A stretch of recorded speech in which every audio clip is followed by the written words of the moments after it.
Shalom a todos, bem-vindos ao canal Ouça a Torá. Vamos continuar a narração do Pirkei Avot, dando continuidade ao capítulo 3, Mishnah 18. Amados são os filhos de Israel, pois lhes foi entregue um instrumento precioso, a Torá. Conforme foi dito, pois dei-vos uma boa doutrina, não abandoneis a minha Torá.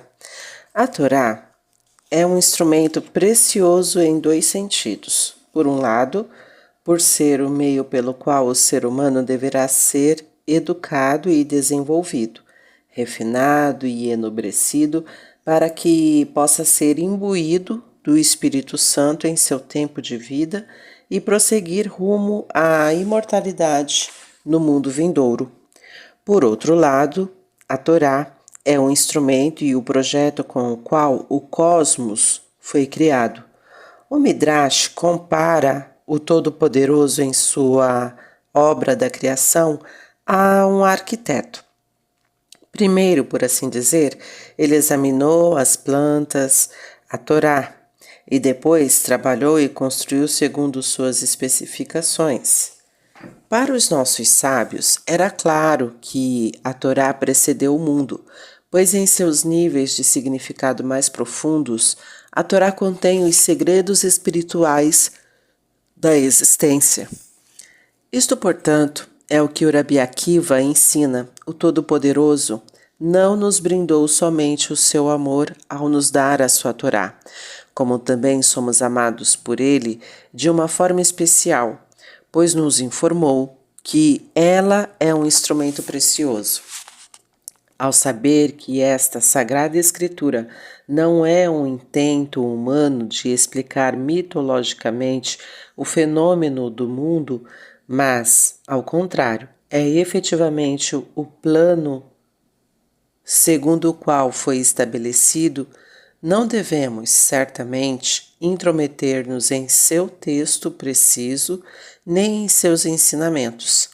Quão adequado é o versículo das Escrituras citado pelo Rabi Akiva, pois dei-vos uma boa doutrina.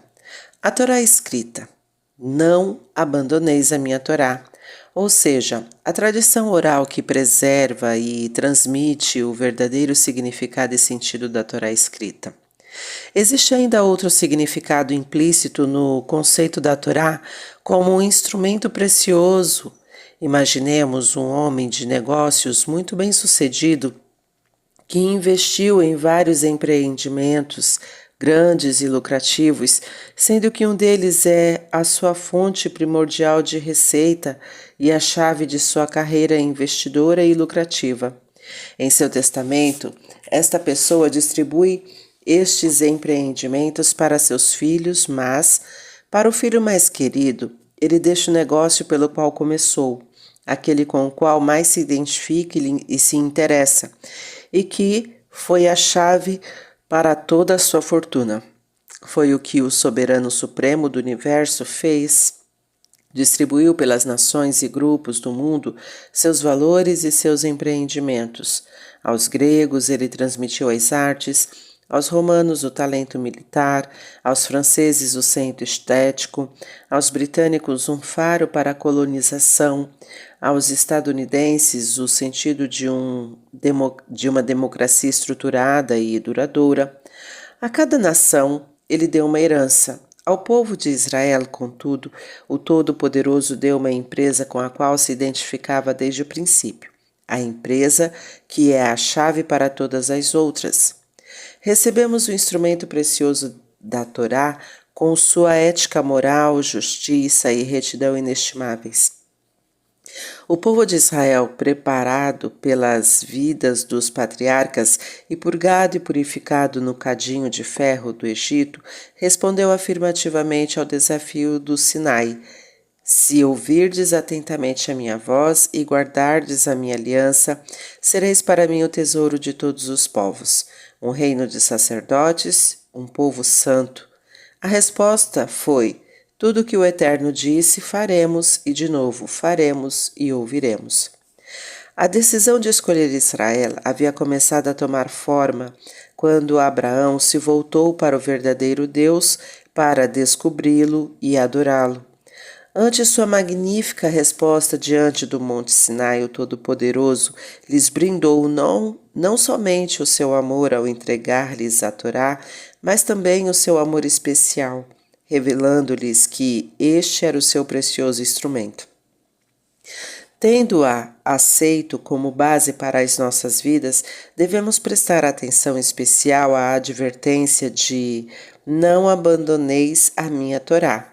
O Hafetz Haim assinala que al-ta'azovu, não abandoneis, significa literalmente não deixeis ir.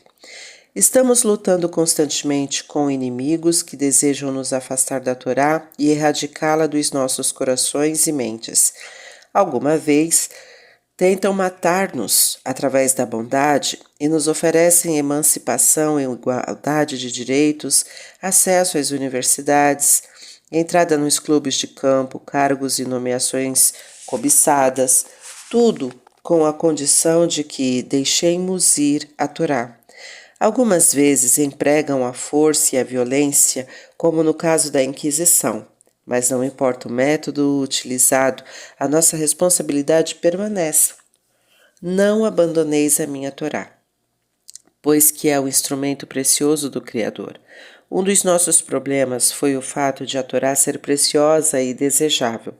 Todo povo que possui uma faísca de impulso religioso desejou e tentou adotá-la. A nossa tradição ensina que inclusive os anjos se recusaram a abandonar o precioso instrumento, que até sua entrega no Sinai havia sido sua propriedade exclusiva. Moisés teve de enfrentar um acirrado debate e travar uma luta espiritual com os anjos até que se aplacaram. Desafortunadamente, quando alguns povos e grupos adotaram o livro como próprio, tornaram-se fanáticos, convencidos de que eram os sucessores dos judeus como povo favorecido por Deus, e determinaram que estes precisavam ser salvos. Contudo, permanece o fato histórico de que a Bíblia é a escritura sagrada de um considerável segmento de países do mundo. Mas não creiamos que o nosso povo recebeu a Torá com a disposição e a tranquilidade dos anjos, de acordo com o Talmud, mesmo quando havia concordado em aceitá-la, quando chegou o momento de o Todo-Poderoso se manifestar e entregar a Torá, o povo judeu ficou temeroso e resistente e tentou recusar. Deus, diz o Talmud, tomou o Monte Sinai, suspendeu-o sobre o povo de Israel e disse: se aceitardes a Torá, muito bem, se não, aqui será a vossa sepultura.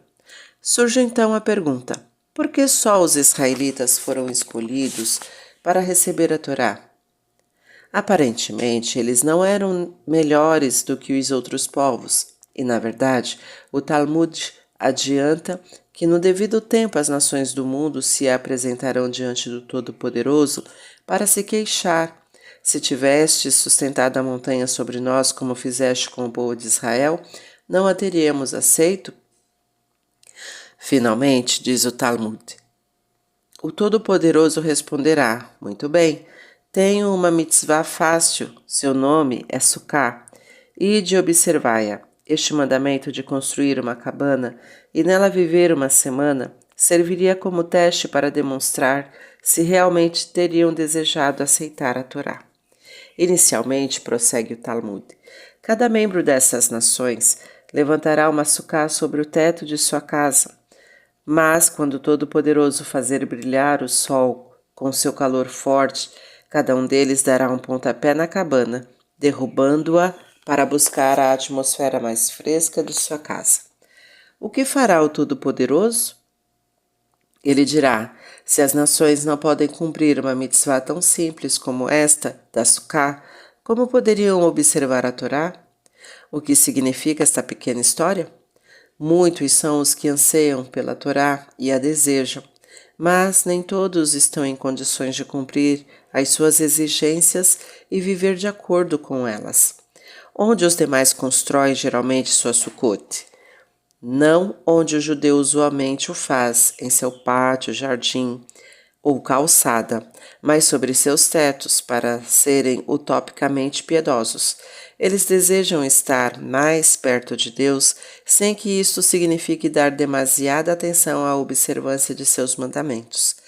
E assim que o sol esquentar além da conta, eles não suportarão mais, derrubarão açúcar e voltarão aos seus lares. Aguentaram além das suas forças essa prova de fogo da religião.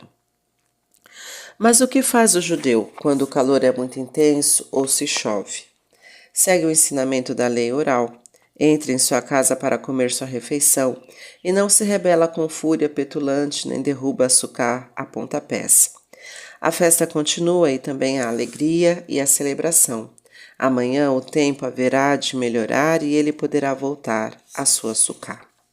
Sim, a Torá e seus preceitos não foram entregues aos anjos, nem aos sonhadores nada práticos, mas a seres humanos, para que possam viver neles, como diz a própria Torá.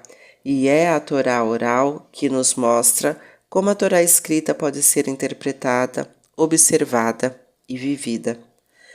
Para concluir o estudo desta Mishnah, observemos um interessante contraste entre o ensinamento do Rabi Akiva e a Mishnah com a qual iniciamos este capítulo. As palavras de Akavia ben Maalalel, ambas procuram inculcar no judeu o significado da obrigação que ele carrega consigo. Contudo, cada uma delas segue uma abordagem completamente diferente. Akavia tenta nos conscientizar de modo chocante a respeito de quão patética e triste é a condição humana. Ele nos diz: sua origem física é sórdida e irrepreensível. Estais destinados a apodrecer e vos decompor na sepultura, após alguns anos de ansiedade e caça aos fantasmas. Posto que não há nada no vosso estado natural que assegure a alegria e a autoconfiança arrogante, evitai o pecado e vivei religiosamente para ter a esperança da graça e caridade divinas. O Rabi Akiva, por outro lado, nos tranquiliza e fortalece a nossa autoestima. Fomos criados à imagem de Deus. Ele assinala que, como filhos do nosso Pai Celestial, não temos nada a temer na vida ou na morte, e podemos confiar e crer em seu amor e piedade. Mais ainda, regozijemo-nos e empreendamos a nossa missão na vida com boa disposição de ânimo, pois temos um precioso instrumento que torna a existência significativa, pois com a Torá crescemos e nos desenvolvemos com retidão. O contraste fica ainda mais interessante quando notamos que os nomes de Akavia e Akiva em hebraico são semelhantes, só mudando a ordem das letras. O judaísmo aceita um destes enfoques e rejeita o outro? De modo algum. Ambos os ensinamentos são eficazes e constituem visualizações autênticas de uma vida abençoada pelo céu com a Torá. Eles enfatizam simplesmente elementos distintos e são, portanto, adequados a diferentes temperamentos. É ressaltado com frequência que o movimento do Mussar, que começou com Rabi Israel Salanter, tende a seguir o enfoque de Akavia. Os mestres do Mussar analisam motivos, realçam o nosso sentimento de culpa e desnudam a nossa debilidade subjacente com o objetivo de nos conduzir melhor para o caminho da divindade. Atualmente, o Mussar continua existindo e é ensinado em muitas yeshivot proeminentes. O movimento racídico, contudo, adotou o enfoque do Rabi Akiva. Aqui a ênfase é colocada sempre no otimismo, na alegria e no entusiasmo diante do Criador. Mesmo ao judeu mais simples e iletrado, sempre foi ensinado que ele também pode servir ao Todo-Poderoso, eficiente e esplendidamente. Todo ser humano tem impresso em si a imagem de Deus.